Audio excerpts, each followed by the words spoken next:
Hello, this is Sandeep Mandal from days engineering and आज के video में हम बात करेंगे लेज़र कटिंग के बारे में। तो जनरली प्रैक्टिकल एग्जांपल है। जनरली आप जब शीट मेटल डिज़ाइन परफॉर्म करते हो, अलग अलग शीट मेटल मॉडलिंग बनाते हो, तो उसको फ्लैटन करके लेज़र पे कट किया जाता है। मैक्सिमम टाइम यही किया जाता है। एक ओल्ड प्रोसेस होती थी, टरेट से कट करना होता था, शेयरिंग मशीन से कट करना पड़ता था, बट उसमें मार्किंग की ज़रूरत पड़ती थी। आप डिज़ाइन बनाओगे, DXF की मार्किंग करोगे, फिर उसको शेयरिंग मशीन पे कट करोगे। लेकिन अब वो लेज़र का काम हो गया है, लेज़र करती हैं वो। तो लेज़र करती हैं, लेकिन उसमें एक क्राइटेरिया भी है। अगर आपको ये इस वीडियो का मेन एम ये है कि लेज़र में जब आप टेक्सटिंग करते हो, सपोज़ आप कोई मॉडल बनाते हो, आप टेक्स्ट दे रहे हो, कंपनी का नाम दे रहे हो, इम्प्रिंट कट करना है आपको, तो उससे रिलेटेड कुछ इन्फॉर्मेशन मैं देने वाला हूँ आपको। वो इन्फॉर्मेशन ये है कि जनरली जो कट साइज़ है, जो भी कट सेक्शन का कट साइज़ है, जो भी आप टेक्सटिंग करना चाहते हो शीट मेटल पे, वो थिकनेस के इक्वल होनी चाहिए, उसके उन दोनों बीच के कटिंग थिकनेस का डिस्टेंस। वो मैं प्रैक्टिकल सॉलिड वर्क में बताऊँगा। जनरली क्योंकि जो लोकल वेंडर लेज़र्स यूज़ करते हैं, वो हमेशा यही एक्सपेक्ट करते हैं। वो ये मतलब जब सपोज आपने 4 mm की शीट ले ली और आपने जो कटिंग सेक्शन दे दिया, अपने कंपनी का नाम लिख दिया, और उसके अंदर जो थिकनेस है, जो जितनी कट करनी है आपको, वो मिनिमम 4 mm रहनी चाहिए, 4 mm की थिकनेस पे, तभी लेज़र को वो कमांड देते हैं करने के लिए। अदरवाइज़ वो अगर करना है, कम थिकनेस पे करना है, तो उनको मशीन में कुछ कस्टमाइजेशन करने पड़ते हैं, लेज़र का पावर बढ़ाना, लेज़र का लेंस एडजस्ट करना, बट वो जनरली प्रेफर नहीं किया जाता है क्योंकि उससे लेज़र डैमेज हो जाती है, ज़्यादा गैस लगती है।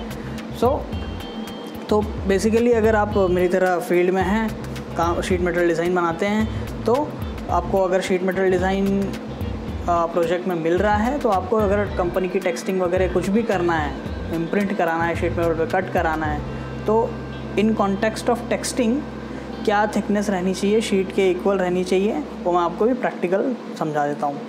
तो सपोज़ यहाँ पे हमने एक ले लेते हैं, पार्ट ले लेते हैं।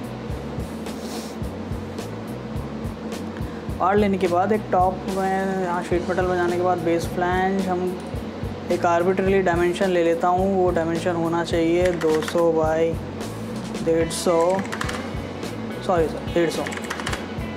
तो इसको शीट थिकनेस को अगर हमने यहाँ पर दे दिया 2 mm दे दिया, और जनरली बेसिक मैंने बेंडिंग डिडक्शन का आपको बताया था 1.75 इंटू जितनी शीट थिकनेस है उसको 2 का मल्टीप्लाई कर देना। फिर ऊपर जाना, यहाँ पे एडिट करना, जो शीट थिकनेस है उतना रेडियस दे देना। और इसका एक चार्ट भी बनाया है पहले के एक वीडियो में। और एक काम करते हैं, आज ये फ़ीचर यूज़ कर लेते हैं ना।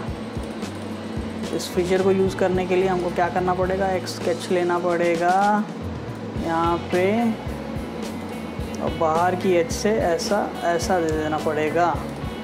यहाँ पे ले लेंगे हम 60 mm, इसको ले लेते हैं हम 15 mm।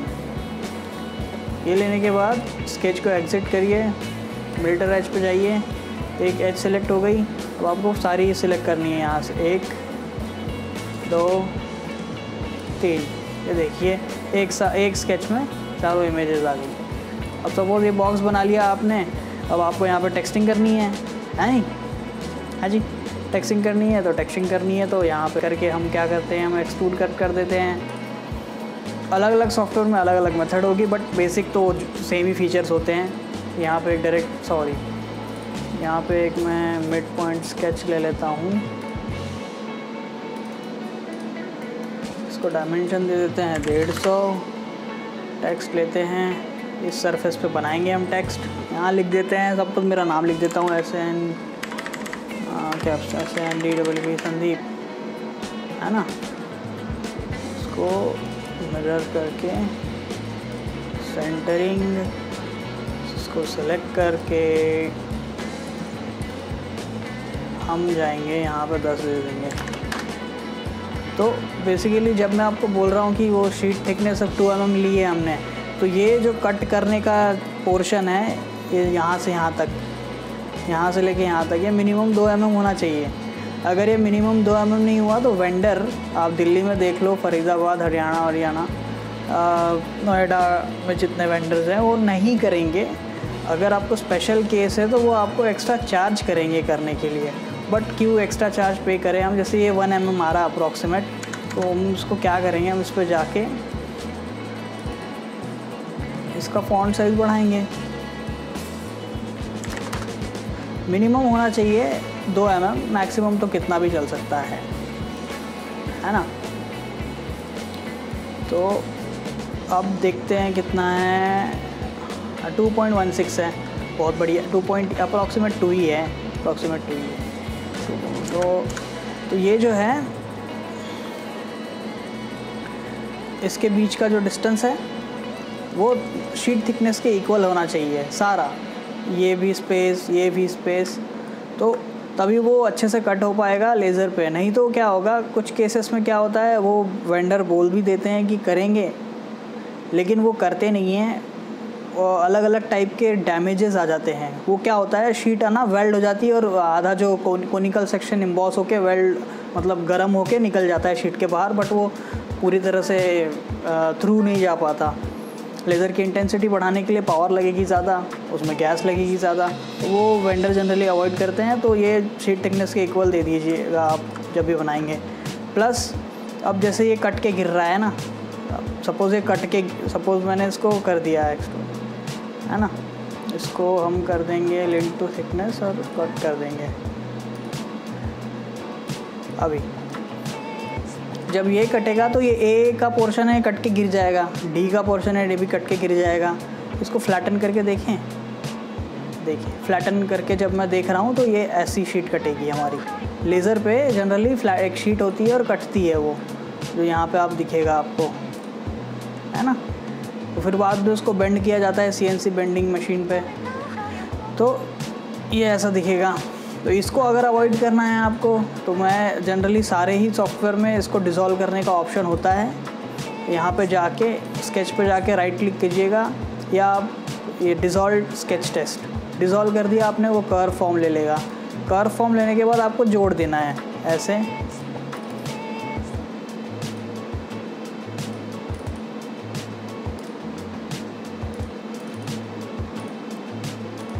आर्बिट्ररीली जोड़ना है।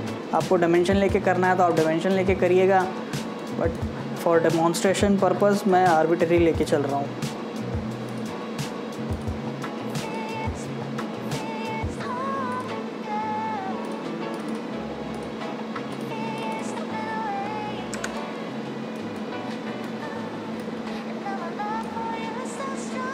तो ये हो गया डी का काम, डी भी रहेगा। अब पी है, पी को भी हम कर लेंगे ठीक, यहाँ से यहाँ तक।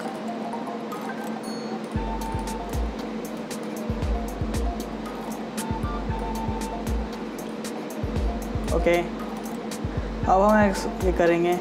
तो अब जब हम फ्लैटन करेंगे तो हमारी चीज़ें रह जाएगी यहाँ पे, ए डी बराबर सब दिख रहा है। तो बेसिकली ये चीज़ ध्यान रखने की है। और जनरली अब बोलेंगे कि वो मैनुअल टरेट मशीन होती है पंच करके जो कट करती है, उसमें एक स्मॉल टूल यूज़ होता है और जो कि वियर होता है, उससे आप इसको करने के लिए ना बहुत टाइम लग जाएगा। लेज़र से इसलिए प्रेफर करते हैं कि फास्ट कटिंग होगी, एक्यूरेट कटिंग होगी।